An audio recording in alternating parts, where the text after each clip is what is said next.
Alright guys, welcome along to Hellmouth Hotline. I am your host, Rodney Stewart. We're late with this episode, as per usual, but I am not just a content creator.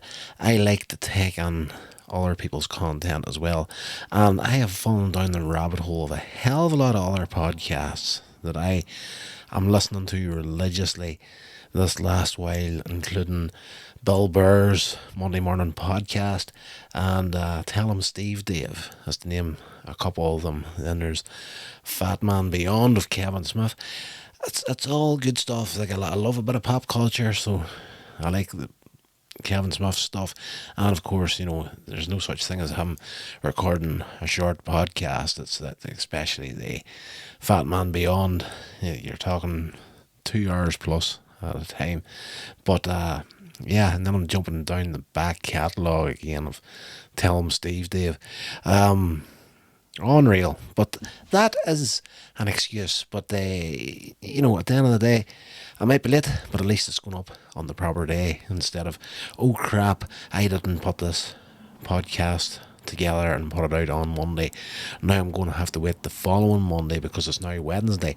It's not happening this week, but yes, we're running behind as per usual. It is what it is. So, Hellmouth Hotline. We're getting into Buffy in this episode, season 5, episode 6, titled Family. Very interesting little episode, and fairly Tara heavy in this episode. Her family comes looking for her in this one. She's been very, very tight-lipped on her family background and everything. So we'll bounce over the episode summary here, and I'll give you a few thoughts as we go. So we begin the episode. Willow and Tara, they're on the bed in the dorm room. Tara's reading out of spell books. Willow, she's under the covers, and Willow asks for a story. Tara tells her about a kitten. Willow tells Tara she is tired, but Tara asks, can she keep the light on to study spells? They're having a nice little romantic gay moment with each other. Nothing wrong with that. This show was very much in the first shows to actually bring the whole woman on woman into the mainstream back in the 90s. Whenever this show came out, this sort of thing was still taboo back then. You look about the world now, and it's just like second nature to see same-sex couples. But whenever you get back to the early 90s, whenever this show was out, there was a lot of people that were afraid to come out with their sexuality, a million miles away of what it is today. So, a big thank you to this show in particular for bringing this storyline into the series and helping people, feel more comfortable with it. And I know quite a few people in gay relationships back then that just the last thing we want to do is let everybody know our business whenever it comes to this, because they will not be accepted, sort of a thing. But yeah, it is what it is. So yeah, Willow, she's tired, she wants to get some sleep, but Tara's like, I'm going to keep the light on for a bit, read some spells, study up. She just wants us to catch up to Willow on her level. Willow convinces her to come to bed, and the two of them snuggle, and we cut away from that there. We don't see any of the good stuff. Buffy is with Giles, tells Giles Dawn is the key, and that her new enemy is hell-bent on finding her. Speaks of her struggle to come to terms with the fact that the majority of her memories of Dawn are false, and he's having a bit of a hard time with this too. It's just like, everybody remembers her, all the memories are fake and whatnot. They decide to protect Dawn without telling the others about it, in order to be able to protect Dawn properly. Just keep everybody else out of the loop. It's just her and Giles know about it at this point. Buffy moves out of the college dorm, returns to living at home, citing to her friends that the reason she wants to get back was her mum's recent health issues. Everyone helps her move her stuff out of the dorms, and Willow reminds everyone about Tara's birthday party. We cut over to the hospital, and the group don't seem that excited for the birthday party. It's just like, Tara's part of the group, but she's that closed off. Like, we don't really know her that well. What can we get her? Sort of thing. It's just it's a weird moment for them. Over at the hospital, the doctor and turned Ben, I'm not sure what the hell he is at this point, enters into the locker room, not knowing he's about to be stalked by a demon. Before it can approach him, the woman that Buffy fought the previous evening suddenly appears and makes come with her. From it, she learns that Buffy is the Slayer, and disappointed, she sends it and its friends to kill Buffy. Now, the interesting thing, if you watch closely in that scene where Ben goes into the locker room and this demon is going to attack him, it's interesting to see where she comes from. Spoilers, they are big spoilers actually. If you've never watched Buffy and you're following this podcast, this is going to be a huge spoiler, so if you don't want to hear it, jump out of it right now. If not, I'm about to say it. Ben and this woman are the same person. I can't recall what way it works, but I do know they're one and the same, essentially. Back over with the Scooby Gang, they research Buffy's attacker at the magic box. They come up with nothing, as she looks human and they don't know much about her, including her name. Buffy and Xander admit that they do not really know much about Tara, though they've both agreed that she is definitely very nice. They wonder what kind of present to get for Tara, blah blah blah. I've already kind of said that. Xander explains that he doesn't really know Tara. The only thing he knows is that she likes Willow, and she already has one of those. Meanwhile, over with Spike, he fantasises about fighting with Buffy while having sex with Harmony, all the while assuring her that he was only thinking about her the whole time. So that's the great thing about this little episode here. You're going through some serious stuff, the whole setup to the whole glory thing, and it's just like, we're going to have to look after the Dawn now because she's the key. We can't tell our friends that. We're getting all anxious now because we have to go to a birthday party. We don't know what to buy this woman. And then we cut over to Spike, and he's getting it on with Harmony, and in his head he's fighting with Buffy.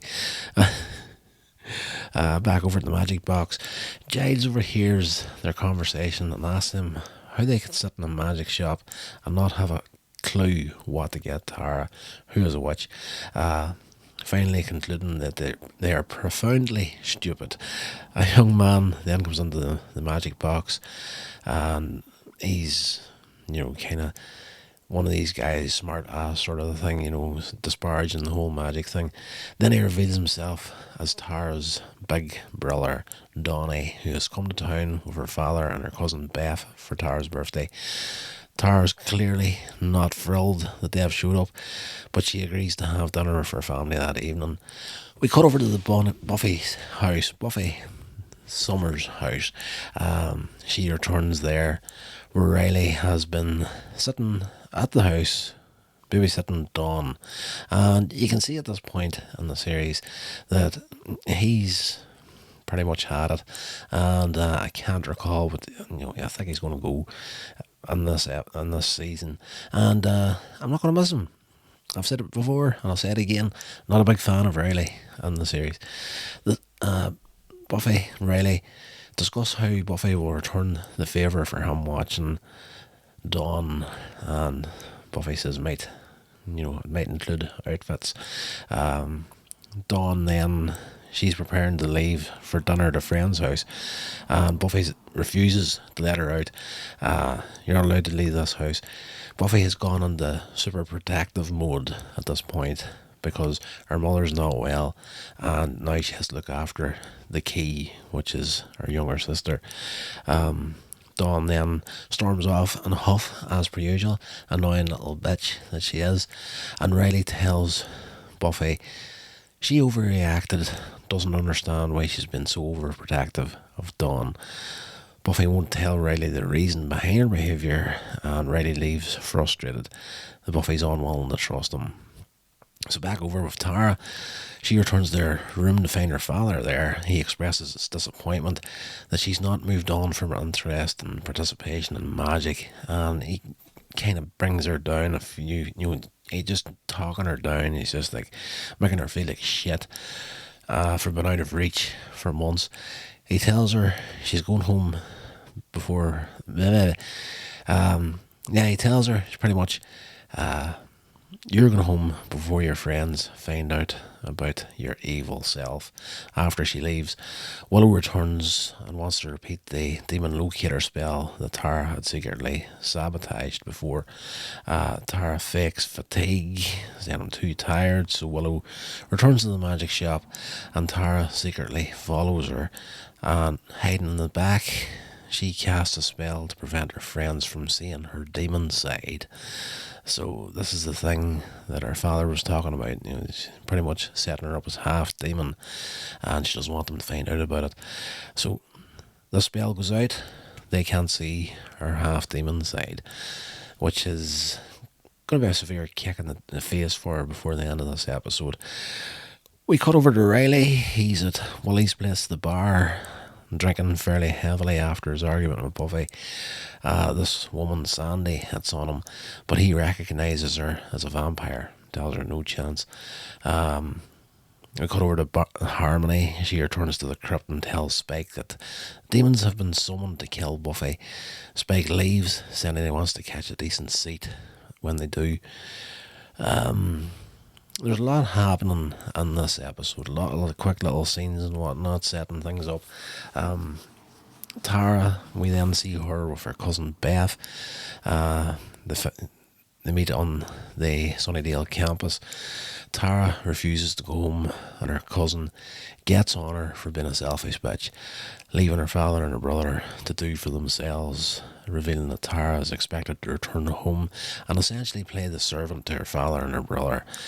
Beth also realises that Tara has cast a spell on her friends, and she smugly tells Tara to tell her friends before she does, sort of thing. So she then leaves to find Tara's father and inform him that Tara's done to her friends. Like, she's using magic again. I'm going to tell on you. You're a typical teenager. Well, typical teenager behaviour, but if you've met some of the flipping women in Northern Ireland, like they haven't grown up. There's a lot of backstabbing, bitching, and I'm going to tell on you well into your 40s over here. That is friggin' phenomenal. You wouldn't believe it. So back over at the magic shop, if memory serves, 3 demons arrive to attack Buffy, but because Tara cast a spell so that Buffy and her friends couldn't see Tara's half demon side, the spell actually works on all demons. So these guys walk into the shop completely invisible to the gang. They search for the Slayer, attack everyone on their path. Giles hides Dawn under a desk. Only Buffy manages to pull up a decent fight. Spike, he then arrives, and she's kind of using her Slayer sense, sort of thing. She gets a few wee punches on here and there. Spike shows up, watches the fight for a few seconds, but finds himself unable to allow Buffy to be killed, and instead jumps in, helps with the fight too. But having been a vampire, he's also invisible, so he's getting frustrated because he's helping and nobody's giving him thanks for it. Tara arrives, realises what's going on, her spell's gone wrong, and she quickly breaks it. The demons can be seen, and they're quickly beaten. So at this point, Tara's family shows up. Her father explains that because of her demon heritage, all the women, now that's the way we would say woman or woman, and Northern Ireland, women comes out to get sometimes. I'm going to try not to do that in future episodes, but if the strong Northern Ireland side of me jumps out, that does happen. I try to clean up my accent as much as I can in these podcasts, just so as many people can understand it as possible. And you're probably sitting on the other side saying, I can't understand a word you're saying, big man, because you're talking out your ass. So, back to the episode. Tara's family shows up, and her father tells everybody, because of demonic heritage, all the women in their family turn evil when they become adults. Willow is visibly hurt, and Tara has hidden this from her. Tara tries to reaffirm her love for Willow. When Tara's family insists on taking her away against her wishes, all of her friends make it clear, and this part of the episode you have to watch. Like me talking about it here is not doing it any justice whatsoever. Tara, up to this point, it feels like the outsider to the group, and she's never going to fit in with them. And now that she's screwed up a spell and nearly got everybody killed, she's expecting everybody to just, if your family wants you, flip and take her, good riddance to bad trash and all that sort of thing. But whenever her family insists on taking her away against her wishes, everybody makes it clear that they will fight to defend her, declaring that while they may be her blood family, her friends are her real family. And it's the way they all stand up. There's that moment where she's kind of like, Buffy's kind of giving it the side eye sort of thing, and you kind of think she's not going to give a shit here. And then he's like, if you're going to try and take her, you're going to have to walk through me to get at her. This is quickly followed by Dawn, and they kind of jokingly say, two little girls going to stand in their way, and then Giles steps in as well. It's not just two girls, and it's a lovely, lovely moment. And the acting between Tara and Willow at this point is great, particularly Tara, fantastic. Anya then asks Tara's father what kind of demon she is, and his refusal to give a straight answer arouses Spike's suspicion, so he walks over and punches Tara in the nose. This activates Spike's chip, proving that Tara is in fact human. Spike concludes that the legend of the evil woman in the family coming in adulthood is just an old family myth maintained by these people to keep their woman frightened and in line. Knowing this knowledge that she's fully human, Tara declares that she will stay with her new family and confidently tells her relatives to leave, which they do after a little bit of hesitation. So at the end of the episode, Riley arrives at the birthday party, kisses Buffy. Tara opens cheesy, witch-related presents and whatnot from the gang, and everybody, is having a good time. Tara and Willow embrace on the dance floor and begin to levitate. Nice little romantic ending for the two lovers at the end of the episode. So that's setting up some lethal stuff in upcoming series. The relationship between Tara and Willow is going to play a big part in Willow's story as we go on, and it's one of these ones where I, at this point, can't really recall it. Like, I've said it before, I'll say it again. After season 2, I kind of drifted a little bit in Buffy the Vampire Slayer. I particularly like the first 2 seasons of it because you have the character Angel in there. See, once he went out in season 3, got his own show. I like that show. I think it's a far better show than Buffy. It's more of a grown up show than what Buffy was, and yeah, I just prefer it more. So because of that, I kind of drift on the season 3 and on with Buffy. I have watched all the episodes at one point or another, but not as much as the first 2 seasons. So like, at this point, it's been this series on to the end of it. I think I've watched it twice since it came out, and I think the last rewatch was probably close to 17 years ago at this point. So it's been a while. It's been a while. It's not just too fresh in my head and how everything goes here. But I'm having a great time doing this podcast and putting it out there.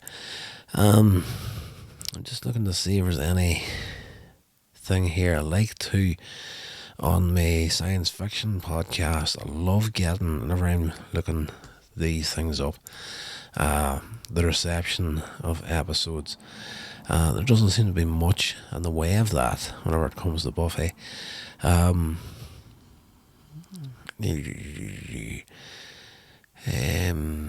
Music, that's just galleries and everything, quotes and whatnot from the episode, but there's nothing as far as the reception of the episode one. That's the sort of thing I like delving into, is what the reception an episode has often got whenever it came out.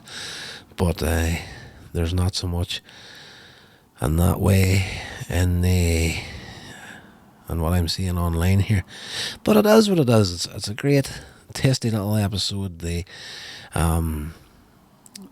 acting from Tara is unreal. Amber Benson did a fantastic job in this episode of having that outsider worry and the desperation of trying to hide who she thinks she is, and then the heartbreak of thinking that she's completely screwed everything up and she's going to lose everything she cares about at the end of the episode.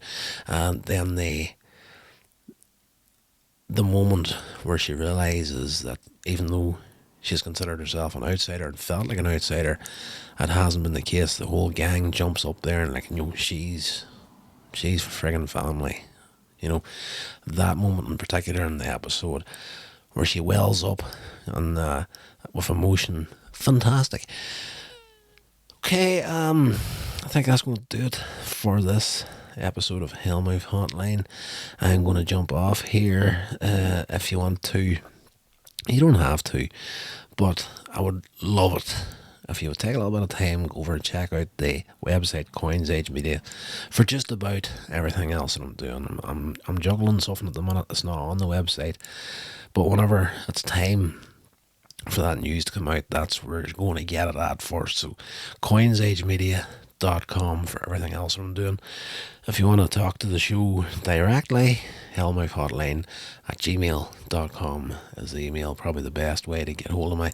I think that's going to do it, guys. Other than written review, share this shit on to anybody you think it might be interested in it. And until the next episode, stay safe, and I will talk to you all then.